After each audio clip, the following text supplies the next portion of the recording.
Popular culture frequently frames extramarital affairs as lapses in judgment or the natural byproduct of an unhappy home. The common refrain, "It takes two to tango," suggests that a cold bedroom or a lack of communication somehow justifies a partner's decision to stray. Clinical research suggests otherwise. Serial infidelity is a hallmark of the dark triad: narcissism, psychopathy, and Machiavellianism.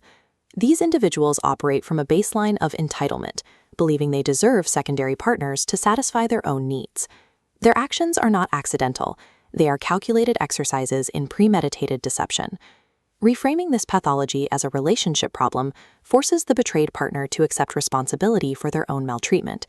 This redirection allows the perpetrator to hide behind a socially acceptable excuse, while their partner's perception of reality is systematically dismantled to protect the secret.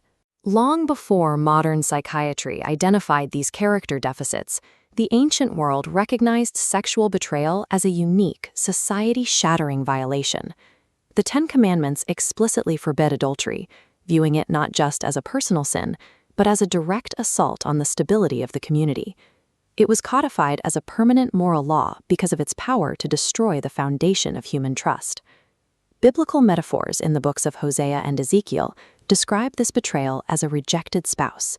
It depicts a sacred one-flesh covenant being traded away for the hollow validation of a stranger.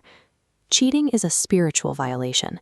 It shatters the safety of the marital union and replaces the shared truth of the home with a parasitic lie.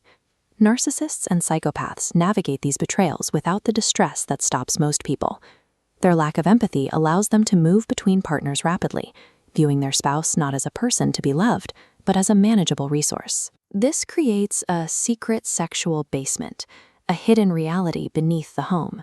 While presenting normalcy upstairs, the perpetrator expands a hidden world of infidelity below. Maintaining this requires pervasive gaslighting, lying, and hiding communications. These toxic manipulations seep upward, infecting the victim's psychological health. An affair cannot exist in a vacuum. It requires the perpetrator to wage a continuous psychological operation against their spouse to keep the hidden reality from being discovered. The deception required for an affair spills into every shared resource. Maintaining a double life, complete with hotel rooms and burner phones, demands secret accounts and hidden spending that bleed the marital estate dry. Beyond the financial theft, the unfaithful partner introduces a severe biological threat. They act as bridge populations, carrying infections from anonymous encounters back to an unsuspecting spouse. Data from the World Health Organization highlights a staggering gender inequity in transmission. Despite being less likely to be unfaithful, married women are disproportionately affected by STIs, infected by the husbands they trust. These infections carry severe consequences, morphing into human papillomavirus causing cervical cancer, hepatitis B leading to liver failure, and maternal syphilis resulting in stillbirths. This makes chronic cheating a source of physical danger. An unfaithful partner is an active biological vector, exposing a spouse to life-altering disease under the guise of commitment. The discovery of this hidden world shocks the nervous system, inducing a profound injury known as betrayal trauma. This trauma triggers complex PTSD, causing hypervigilance and severe gut-brain dysregulation. The victim is forced to perform a forensic review of their entire history, questioning which parts of their life were real and which were mere performance. Traumatized partners often project their own empathy onto the abuser, assuming that if they can just explain the pain well enough, the perpetrator will stop. This messiah complex is a survival strategy, an attempt to fix the person to fix the pain. But staying out of a sense of mission only provides the narcissist with more supply, reinforcing the idea that their entitlement carries no real cost. It hardens the perpetrator's heart rather than softening it. This is why biblical boundaries are so firm. Jesus recognized the sheer violence of this act by providing sexual immorality as a legitimate, permissible ground for divorce.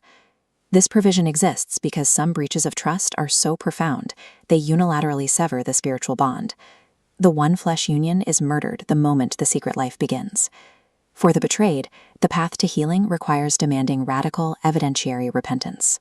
If the perpetrator refuses to dismantle the basement, the victim must establish a firm boundary to protect their own physical and mental well-being. You did not cause this pathology, and you cannot cure it.